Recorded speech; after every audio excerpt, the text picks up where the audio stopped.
Japanese knotweed is a herbaceous perennial plant, emerging each year in dense stands before flowering and then dying back to ground level. The plant has a dense underground network of roots called rhizomes, which allow it to spread quickly through the soil.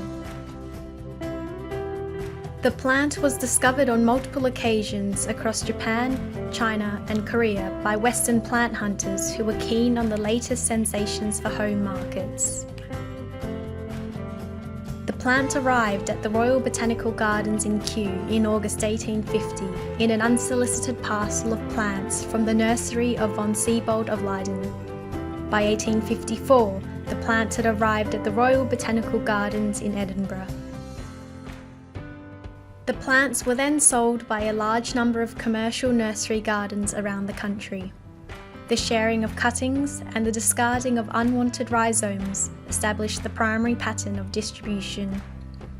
Further vegetative spread followed naturally along watercourses and artificially where soil containing rhizomes was moved above in road, building and construction schemes.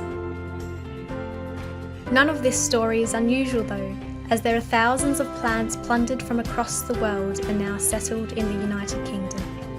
Most live out entirely peaceful lives, however some like knotweed, bamboo, rhododendron and a range of aquatic plants are invasive of native habitats. There is very little, if any, evidence that Japanese knotweed can disrupt a building's foundations. It will cross boundaries and it will grow beneath lightly founded paths and driveways. It can also get into drains. But that's what every tree, bamboo, rhododendron and many other plants do.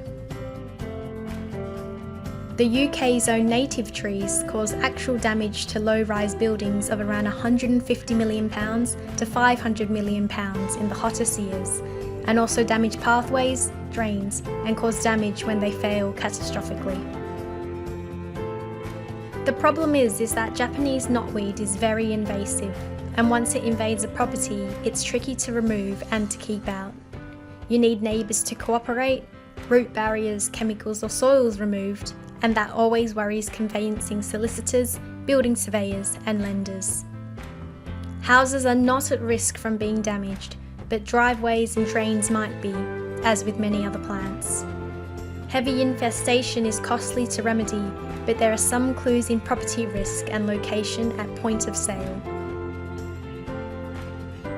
If your property boundary is adjacent to a railway, Japanese knotweed might be creeping along the tracks. If your property boundary is adjacent to a watercourse, Japanese knotweed might be sneaking along the bank. If your property is on land that's been redeveloped, Japanese knotweed might be hiding in the soil. Japanese knotweed is cross-boundary and therefore a control challenge for lenders. Adjacent homeowners cannot be forced to take action, nor be trusted to be vigilant. And whilst a big issue at origination and something for valuers to search for, it's invisible to AVMs and anything can happen in the spring following mortgage advance.